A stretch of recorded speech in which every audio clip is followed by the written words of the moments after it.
Bonjour à tous. Aujourd'hui, je vais vous parler d'un voyage que j'ai fait il y a 2 ans.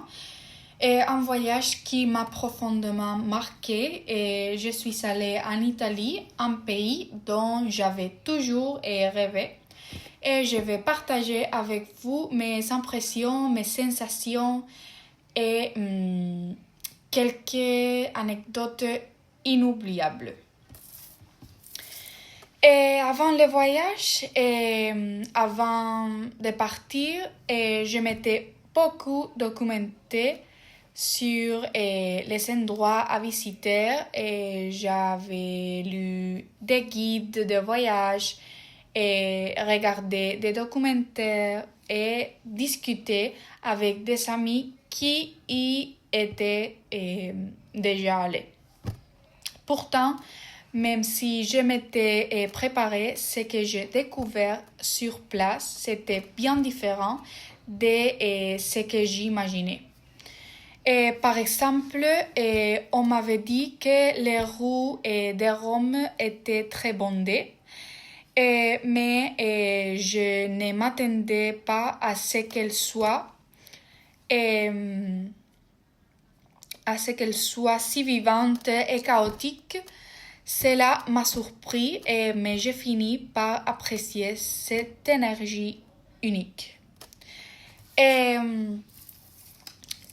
Quand je suis arrivée à Rome, il faisait un temps magnifique et le ciel était d'un bleu éclatant et l'air était chargé de cette odeur méditerranéenne que je n'avais jamais sentie auparavant.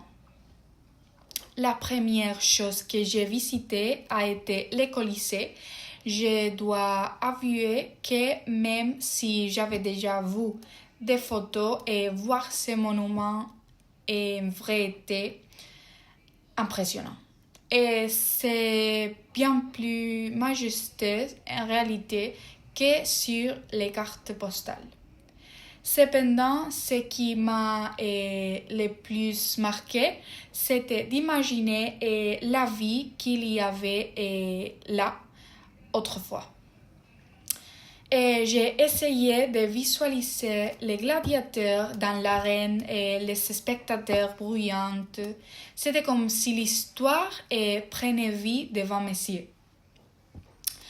Et alors, une anecdote amusante et une des anecdotes les plus drôles de mon voyage s'est passé le deuxième jour lorsque j'ai décidé de goûter une pizza typique italienne. Je suis entrée dans une petite pizzeria qui avait l'air charmante, mais j'ai eu une surprise et j'avais commandé une pizza aux fruits de mer et en la mangeant, j'ai trouvé une palourde entière cachée dans le fromage fondu. Heureusement, je ne me suis pas cassé une dent et cela m'a fait beaucoup rire. Même si cette expérience était un peu étrange, cela n'a rien enlevé à la qualité de la cuisine italienne, qui est, selon moi, est l'une des meilleures du monde. Ensuite, je suis allée à Florence, contrairement à Rome, où tout semblait agité et bruyant. Florence était plus paisible et élégante.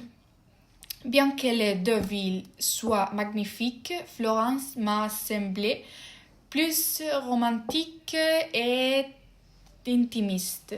Par exemple, la galerie des Sophistes, avec toutes ses œuvres d'art, m'a donné l'impression de marcher dans un musée vivant. Ce jour-là, j'ai passé plus de 6 heures à admirer les peintures et je ne me suis pas ennuyée une seule seconde. et la Toscane. Et après Florence, j'ai décidé de visiter la campagne toscane. Les paysages étaient à couper le souffle. Des collines verdoyantes, des vignobles à perte de vue.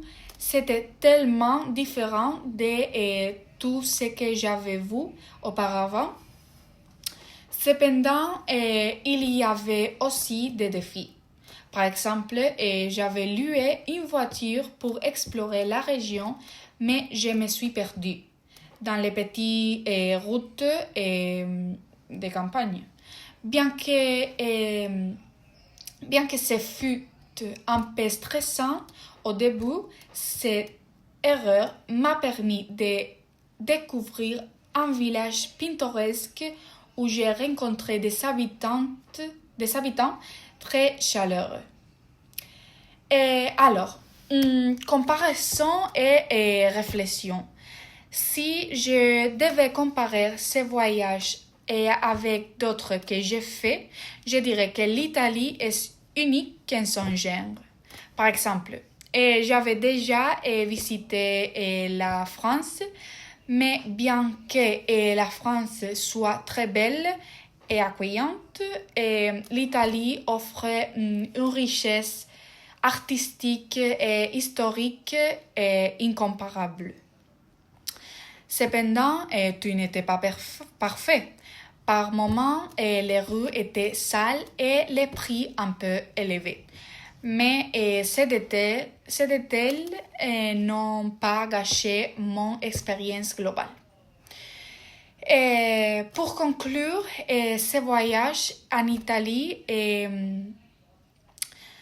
restera gravé dans ma mémoire. Il m'a permis de découvrir des lieux incroyables, de vivre des moments inattendus et de me connecter à une culture riche et passionnante.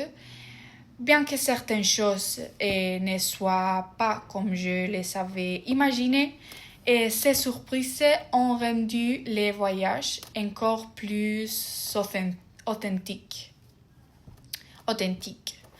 Merci de m'avoir écouté. J'espère que cela vous donnera envie de visiter l'Italie un jour. Merci.